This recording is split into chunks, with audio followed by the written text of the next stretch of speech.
Parlons du cas de l'Ukraine après 10 siècles de morcellement géographique.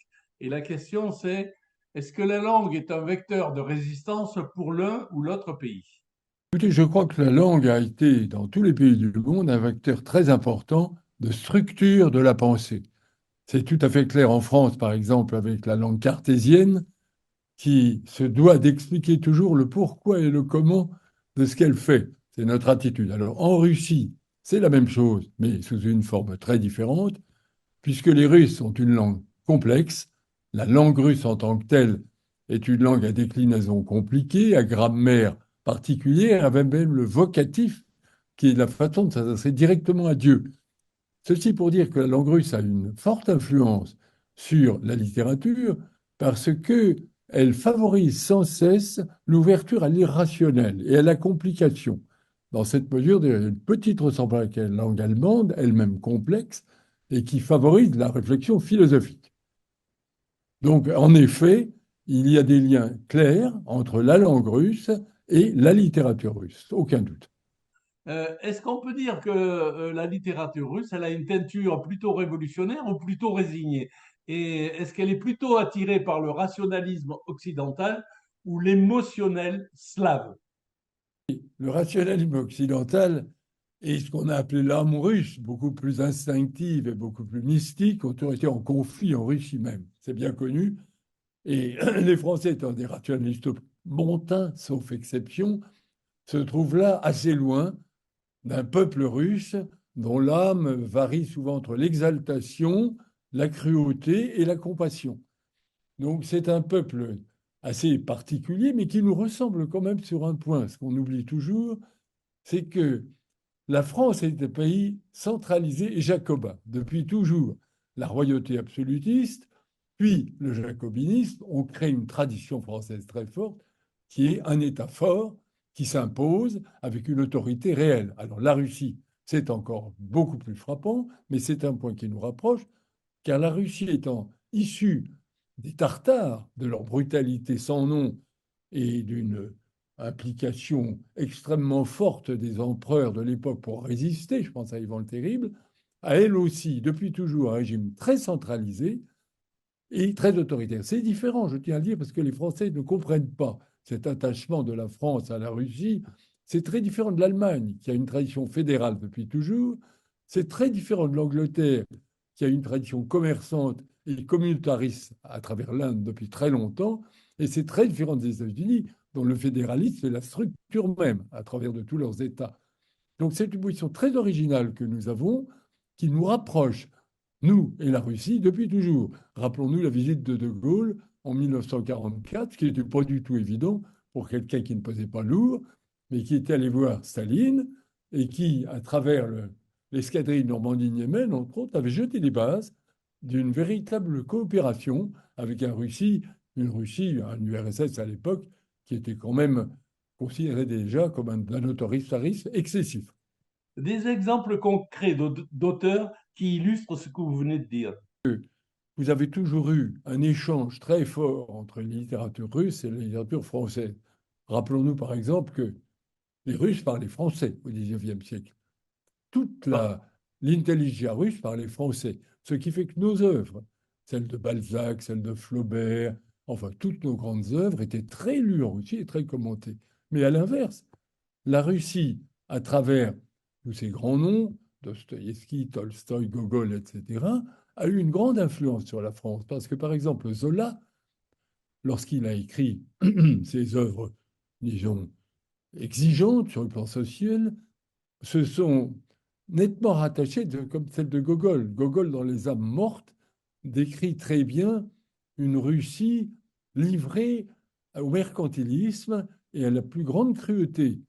Et Zola, d'une certaine façon, retrouve dans les Rougon-Macquart quelque chose de cela. Et puis alors, bien entendu, Tolstoï, ensuite, dans sa littérature quiétiste, qui est plutôt slavophile, Tolstoï ouvre en grand une voie de réflexion idéaliste sur le monde qui a eu en France de grandes conséquences, car il a eu, chez un certain nombre de gens, une influence tout à fait certaine. Et alors, on peut citer aussi, plus récemment, pendant la période soviétique, l'influence que des gens, sur le plan littéraire, sur la pensée française, en particulier sur le plan, bien entendu, de la, enfin, disons, de la façon dont les Français voyaient le grand rêve à l'Est, comme disait, un espoir se lève à l'Est, et cet espoir qui se levait à l'Est était très bien symbolisé par ce peuple soviétique qui innovait sans cesse et qui malheureusement a évolué progressivement vers un autoritarisme bolchevique catastrophique. Après la Deuxième Guerre mondiale, est-ce qu'on peut dire que l'Allemagne aurait généré une littérature russe hyper patriotique? Et vous pensez à quelle œuvre et quels auteurs? Oui, c'est certain. C'est d'ailleurs là aussi quelque chose de très assez émouvant au fond.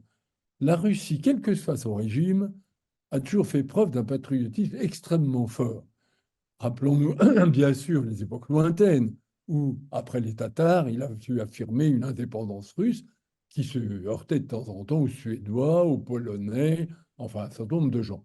Tout ceci a fondé un patriotisme russe extrêmement exigeant qui s'est retrouvé dans toutes les périodes. Alors évidemment en 14, rappelons-nous l'enthousiasme, c'est quelque chose de très impressionnant à voir lorsque le tsar annonce la déclaration de guerre à la foule à Saint-Pétersbourg, il y a eu un enthousiasme fantastique qui a duré jusqu'au moment où, évidemment, les malheurs ont amené à la décomposition du système. Mais Staline, de la même façon, après une phase d'incertitude dans les années 41-42, enfin 40-41, se redécouvre brusquement un super patriote russe et va enthousiasmer sa population en faisant appel aux plus grandes traditions, y compris celle de l'orthodoxie, ce qui est paradoxal, car il était profondément athée. Est-ce qu'il y a eu des auteurs qui, après euh, l'effondrement du mur de Berlin, est-ce qu'il y a des auteurs qui ont quelque part contribué à l'effondrement du monde soviétique? Oui, alors ça ne fait absolument aucun doute. Des auteurs comme Solzhenitsyn étant le plus grand, parce qu'il a vécu de l'intérieur la tragédie du zèque, des déportés, à quelqu'un qui a pu parler en connaissance de cause de tous les aspects du régime, en stigmatisant ses excès et en montrant à quel point les millions de morts étaient le résultat d'un idéalisme dévoyé. Mais ce qui est absolument frappant, c'est que Solzhenitsyn, partant aux États-Unis, lors de sa célèbre conférence de Harvard en 1978, dit aux Russes, alors qu'il était hébergé par aux Américains, alors qu'il était hébergé par eux, vous ne comprendrez jamais la Russie, car vous êtes devenu un peuple sans le savoir, religieux, centré uniquement sur l'argent, parfois sur le droit, et vous ne pouvez pas nous comprendre, parce que nous sommes rattachés de façon très ancienne à une attitude mystique, à un rapport avec l'invisible qui fonde notre personnalité. Donc c'est tout à fait étrange de voir Solzhenitsyn annoncer au moment où l'Empire soviétique se meurt, car l'idéalisme est en train de mourir, il contribue à la destruction du système, mais sans le savoir. Il prépare la reconstitution d'un système autoritaire qui est, il faut bien le dire, dans la grande tradition russe, qui a dû, depuis toujours, se défendre contre des tendances à l'explosion dues à la présence de nombreux peuples et de nombreuses langues d'usage. Gilles Cosson, votre ouvrage se termine par une ouverture sur la Russie de demain. Et vous dites d'ailleurs qu'il n'y a pas un peuple russe, mais des peuples russes. Et est-ce qu'on peut imaginer un avenir à multiculturalisme russe? Alors toute la question est là, c'est là qu'est la difficulté, c'est celle devant laquelle se trouve Poutine. Parce qu'il y a en effet depuis toujours des traditions musulmanes chez les Tatars et leurs descendants, des traditions bouddhistes chez les gens de l'Est, les plus à l'Est, les Mongols, et tous ces gens-là, depuis longtemps, ont l'intention d'affirmer une certaine indépendance intellectuelle. Je dois vous dire que j'étais par hasard au Tadjikistan lors des émeutes qui ont abouti à la création de l'État nouveau du Tadjikistan. Et cette émeute était indiscutablement assise sur la notion d'un particularisme très fort et d'une religion également très différente, ce qui est aussi vrai en Ouzbékistan, par exemple. Donc la Russie, depuis toujours, a ce problème-là. Et aujourd'hui, Poutine se trouve devant ce problème de maintenir l'ordre et la discipline, j'allais dire, traditionnelle russe, au milieu de peuples qui ne l'entendent pas de cette manière et qui, eux, ont bien l'intention d'affirmer leur savoir-faire et leur indépendance intellectuelle. Regardez même le Kazakhstan, pays tout proche, enfin, pays tout proche de la Russie. Le Kazakhstan tient à affirmer une certaine indépendance culturelle. Alors, ça a été longtemps le cas des Biélorusses, alors maintenant ils ont repassé sous la coupe du pouvoir, mais cette tentation est permanente. Et donc Poutine est contraint, d'une certaine façon, s'il veut maintenir l'unité de ce peuple multiforme, multiethnique, multireligieux, d'accepter une certaine libéralité religieuse ou ethnique tout en affirmant l'autorité du centre. Et cette autorité du centre n'a qu'une façon d'être pour lui, comme pour tous les tsars anciens autoritaires, disons une forme de despotisme. Gilles Cosson, merci d'avoir répondu à mes questions. Bravo pour cet ouvrage qui suggère un espoir de solutions culturelles, pourquoi pas en Russie, acceptable par tous. Merci, à bientôt.